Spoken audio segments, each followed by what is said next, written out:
कामयाब होने के लिए याद रखिएगा, ये मायने नहीं रखता है कि आपने कितना किया, मायने ये रखता है कि आप कितना कर सकते थे। जब लंका में पुल बनाया जा रहा था पत्थरों को जोड़ जोड़ कर सीता माँ को लाने के लिए, तो बंदरों के साथ साथ गिलहरियाँ भी वहाँ पत्थर भर रही थी। तो इन सब से कितना पत्थर ही उठेगा। एक बंदर आया तो उठा के फेंक दिया गिलहरी को, भाग यहाँ से, तो इतनी पत्थर बीच में ला रही है। तो मर्यादा पुरुषोत्तम राम के पास वो जाके गिलहरी गिरी, तो गिलहरी को वो प्यार से सहलाए थे ना, तो ऐसा कहा जाता है कि इस पे जो निशान है गिलहरी के पीठ पे वो राम जी का है। राम जी ने उस बंदर को बुलाया और कहा कि देखो तुम इतना विशाल पत्थर उठा रहे हो तो तुम्हारा शरीर भी विशाल है, ये गिलहरी इतना बड़ा पत्थर उठा रही है जितना इसकी क्षमता है। तो आप अगर कामयाब होना चाहते हैं तो आप ये मत सोचिए कि आप हमने आज 8 घंटे पढ़ लिए या 8 घंटा हम मेहनत किए, आप ये सोचिए कि आप कितना कर सकते थे। और देखिए जो सपने देखते हैं उनके लिए तो पूरी रात छोटी पड़ जाती है, और सपने पूरे करने वाले के लिए पूरा दिन छोटा पड़ जाता है। अगर आपके अंदर जिम्मेदारी है ना, तो आप यकीन मानिए आप चैन से सो नहीं पाएंगे। जिम्मेदारी ऐसी चीज होती है जो रातों की नींद छीन लेती है। रात में जगने वाला हर लड़का आशिक नहीं होता। आप सबकी ज़िंदगी में कुछ कठिनाइयाँ आएंगी, ठोकरें लगेंगे, लेकिन ठोकर खा के संभलना भी जरूरी है। ठोकरें खाकर भी ना संभला तो ये मुसाफिर का नसीब। राह के पत्थर तो अपना फ़र्ज अदा कर चुके हैं, और कभी भी मुश्किलों से घबराइएगा नहीं। कोको कोला कंपनी जब स्थापना हुई थी तो 1 साल में केवल इसके 25 बोतल बिके थे। कंपनी का दिमाग हिल गया था। लेकिन आज के समय में दुनिया में हर जगह कोको कोला बिकता है, और इसने तो फिजिक्स को उल्टा कर दिया। लोग कहते हैं ठंडा मतलब तो कोको कोला। भाई साहब, ठंडा मतलब वो होता है जिसका टेम्परेचर कम हो, लेकिन इतना भी कहा कि इसके आगे लोग भूल गए कि ठंडा मतलब कोको कोला नहीं होता है, ठंडा मतलब वह चीज जिसका टेम्परेचर कम है। इसलिए परेशानियों से कभी मत घबराइएगा। आगे बढ़ने के लिए तकलीफ का होना जरूरी है, क्योंकि छांव आते ही इंसान के कदम रुक जाते हैं और धूप में कभी कदम नहीं रुकते हैं। ज़रूरी नहीं कि हर चीज़ आपको किताबें और यूनिवर्सिटी में ही पढ़ाया जाएगा। बहुत से चीज़ें हैं जो आपकी खाली पेट और खाली जेब सिखाएगी, जो आपको कोई टीचर नहीं सिखाएगा। कहते हैं जरा सी छेद क्या हो गई मेरे जेब में, सिक्कों से ज़्यादा तो मेरे रिश्तेदार गिर गए। लाइफ में सबका स्ट्रगल होता है। हम लोग के भी लाइफ में बहुत तकलीफें आई थी। ज़िंदगी में इतने तकलीफ देखे कि अब अगर तकलीफ नहीं होता है तो तकलीफ होता है। ज़िंदगी ने उस मुकाम पर लाकर छोड़ा है जहाँ पसंद तो बहुत कुछ है लेकिन चाहिए कुछ भी नहीं। लोग कहते हैं कि खाली हाथ आए थे खाली हाथ जाओगे, गलत बोलते हैं।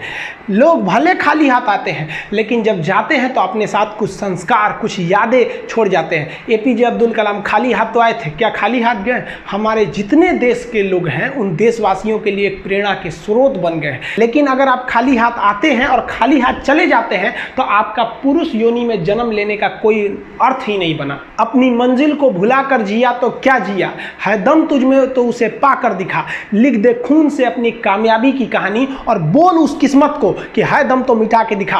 इसलिए कभी किस्मत को मत कोसिएगा, अपने हौसले से अपनी कहानी लिखिएगा। पसीने की स्याही से जो लिखते हैं अपने हौसले के इरादे, उनके मुकद्दर के पन्ने कभी कोरे नहीं होते। पैसा और समय में तालमेल बिठाना बहुत जरूरी होता है। पैसा कहता है कि तू कुछ करेगा तो हम आएंगे, जबकि लोग गलती करते हैं। लोग कहते हैं कि पैसा आएगा तब हम कुछ करेंगे। ऐसा नहीं है। पैसा कहता है कि तू मुझे आज बचा ले, मैं कल तुझे बचा लूंगा। पैसा बेशक भगवान नहीं है और ना ये आपके साथ ऊपर तक जाएगा, लेकिन पैसा जब तक आपके साथ है ना, तब तक आपको नीचे गिरने नहीं देगा। देखिए, पैसा जीवन में बहुत कुछ है, बहुत कुछ, लेकिन पैसा सब कुछ नहीं है। इंसानियत मायने रखने चाहिए। समय के साथ आप कभी खिलवाड़ मत कीजिएगा। दुख की बात यह है कि समय बहुत कम है, लेकिन सुख की बात यह है कि अभी भी समय है। लेकिन समय के पास इतना समय नहीं है कि आपको दोबारा समय देगा। वक्त नहीं लगाइए आपको यह निर्धारित करने में कि क्या करना है, वरना वक्त निर्धारित कर देगा आपका क्या करना है। जीवन में ना अपने अंदर से अहंकार बिल्कुल निकाल दीजिएगा। अहंकार बहुत ही खराब चीज है। कहते हैं कि अहंकार में इंसान को इंसान नहीं दिखता, छत पे चढ़ जाओ तो खुद का मकान नहीं दिखता। अहंकार नहीं करना चाहिए। छत को बहुत गुरूर था छत होने का, एक मंजिल और बनी और छत फर्श हो गया। अहंकार कभी नहीं कीजिएगा।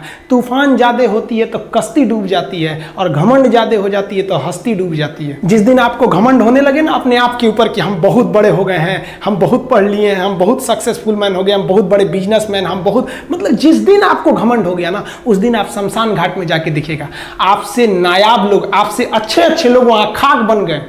दुनिया में ना किसी से जलन नहीं रखनी चाहिए। देखिए माचिस जो होता है ना दूसरे को जला देता है, लेकिन कभी माचिस को देखें वो खुद को भी जला लेता है। अतः अगर आप दूसरे की बुराई करेंगे, दूसरे के पीछे रहेंगे ना, तो इसमें आपका लॉस होगा। और अगर आपकी कोई बुराई कर रहा है ना तो आपको खुश होना चाहिए कि आप आगे बढ़ रहे हैं। बुराई उसी का लोग करते हैं जो आगे बढ़ रहा होता है, जो पहले गिरा हुआ है उसकी लोग क्या बुराई करेंगे। और जब भी आपकी कोई बुराई करे तो आप उसे सहज स्वीकार करें और आप उसे प्रूव मत कीजिए कि हम ये नहीं हैं। हम लोग गलती क्या करते हैं स्टूडेंट लोग कि प्रूव करने लगते हैं। नहीं, आपको अपने आप को इंप्रूव करना है। अगर कोई गलती हो गई है, आपको कोई बुराई कर रहा है, तो आप उसको सहज स्वीकार कीजिए। जिस दिन आपके अंदर अपनी बुराई सुनने की क्षमता आ गई, यकीन मानिए आप सफलता के दहलीज पे अपनी पहली कदम रख दिए उसी दिन।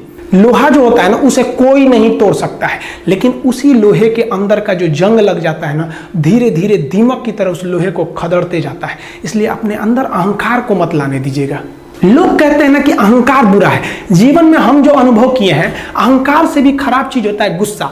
देखिए अहंकार उत्पन्न ही नहीं होगा जब तक आपको गुस्सा नहीं आए। आप ऐसे नॉर्मल बैठे हैं और आप किसी से कहिएगा कि तुम्हारी क्या औकात है, जब तक आपको गुस्सा ना आए। तो अहंकार एक पेड़ है और गुस्सा उस पेड़ का जड़ है। इसलिए गुस्सा जिस दिन आया उस दिन आप बर्बाद हो जाएंगे। किसी भी व्यक्ति को बर्बाद कराने के लिए सबसे जरूरी है गुस्सा दिलाना। आपको पता है लोहार जो होता है, लोहार वो जानता है कि लोहे को हम ऐसे नहीं मोड़ सकते हैं, बहुत ही शक्तिशाली है। इसलिए लोहार ना इस लोहे को ना आग में डाल के इसे गुस्सा दिलाता है। जब ये गुस्से से लाल हो जाता है ना, तो जहां गुस्सा आया आप अपनी ताकत खो देते हैं। और ये लोहा अपनी ताकत खो देता है और एक मामूली हथौड़े के चोट से लोहा मुड़ जाता है। तो जिस दिन आपको गुस्सा आ गया, समझ जाइए कि आप अपनी ताकत खो रहे हैं। देखिए सफलता और असफलता में थोड़ा सा का अंतर है। सफलता आपका परिचय दुनिया के सामने कराएगी और असफलता दुनिया का परिचय आपसे करा देगी। इसलिए सफल जरूर होइए। देखिए 97% लोग जो है ना वो थक के किसी काम को छोड़ देते हैं और जिंदगी भर उन 3% लोगों के लिए काम करने लगते हैं जो कभी भी हार नहीं मानते। मेहनत बता देता है कि परिणाम कैसे मिलेगा, वरना परिणाम तो बताता ही है कि आपका मेहनत कैसा था। कुछ लोगों को लगता है कि उनके पिताजी बहुत पहुंच वाले हैं, दादाजी बहुत पहुंच वाले हैं, तो उनकी बदौलत हमें कोई काम मिल जाएगा, कोई जॉब मिल जाएगा। तो कोई ये बहुत बड़ी बात नहीं है। पहचान से मिला काम बहुत देर तक नहीं रहती है, लेकिन काम से मिलने वाली पहचान आजीवन रहती है। कई लड़के कमेंट कर रहे हैं कि सर आप पंखा क्यों नहीं लगा लेते हैं, आपको पसीना होता है। हम क्या बोले आप लोग को, जो पानी से नहाएगा वो अपना लिबास बदलेगा, जो पसीने से नहाएगा एक दिन इतिहास बदलेगा। एक दिन हम सब लोग मिलकर अपने हिंदुस्तान के इतिहास को बदलेंगे, फिर से इसे हम सोने की चिड़िया बनाएंगे। और आप निरंतर मेहनत करते रहिए, दूसरे का देख कर नकल नहीं कीजिए। सीढ़ियां उन्हें मुबारक हो जिन्हें छत तक जाना है। आपकी मंजिल आसमान है, रास्ता आपको खुद बनाना है। अपनी मंजिल को भुलाकर जिया तो क्या जिया, है दम तुझ में तो उसे पाकर दिखा। लिख दे खून से अपनी कामयाबी की कहानी और बोल उस किस्मत को, है दम तो मिटा के दिखा। लास्ट में आप सबसे हम यही कहना चाहेंगे कि जहां तेरी याद ना आए वो तन्हाई किस काम की, बिगड़े रिश्ते ना बना दे वो खुदाई किस काम की। बेशक हमें जाना है अपनी मंजिल तक, लेकिन जहां से अपने ना दिखाई दे वो ऊंचाई किस काम की। आप सब लोग का बहुत बहुत धन्यवाद। मिलेंगे